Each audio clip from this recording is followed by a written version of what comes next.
మాత్రే నమః. మనం లలితా సహస్రనామ భాగంతో విష్ణు సహస్రనామం పారాయణం చేస్తున్నాం.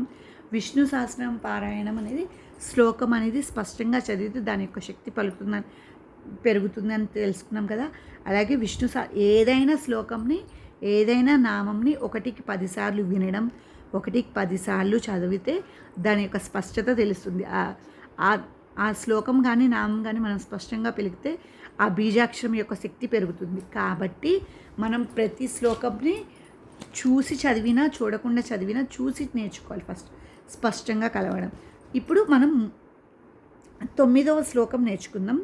కో ధర్మ సర్వధర్మాణం భవతః పరమో మతః కిం జపన్ ముచ్యతే జంతుః జన్మ సంసార బంధనాత్. కో ధర్మ సర్వధర్మాణం భవతః పరమో మతః కిం జపన్ ముచ్యతే జంతుః జన్మ సంసార బంధనాత్. కో ధర్మ సర్వధర్మాణం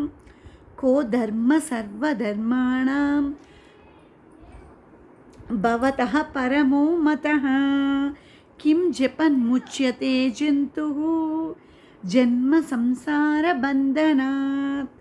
కో ధర్మ సర్వధర్మాణం భవతః పరమో మతః కిం జపన్ ముచ్యతే జంతుః జన్మ సంసార బంధనాత్.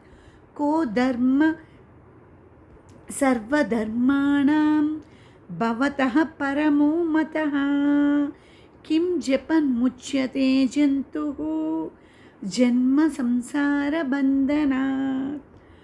కో ధర్మ సర్వధర్మాణం భవతః పరమో మతః కిం జపన్ ముచ్యతే జంతుః జన్మ సంసార బంధనాత్. కో ధర్మ సర్వధర్మాణం భవతః పరమో మతః కిం జపన్ ముచ్యతే జంతుః జన్మ సంసార బంధనాత్.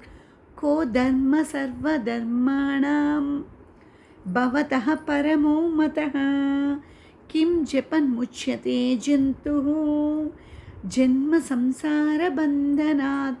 ఈరోజు మనం విష్ణు సహస్రనామంలో 9వ శ్లోకం నేర్చుకున్నాం. కంఠస్థంగా పలకడం నేర్చుకున్నాం. మనం తర్వాత వీడియోలో 10వ శ్లోకంతో మళ్ళీ కలుద్దాం. ఈరోజు మనం 9వ శ్లోకం నేర్చుకున్నాం కదా.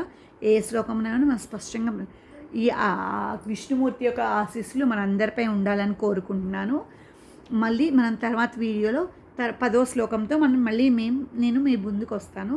విష్ణు సహస్రనామంలో 10వ శ్లోకంతో మళ్ళీ నేను మీ ముందుకు వస్తాను. అప్పటి వరకు సెలవు.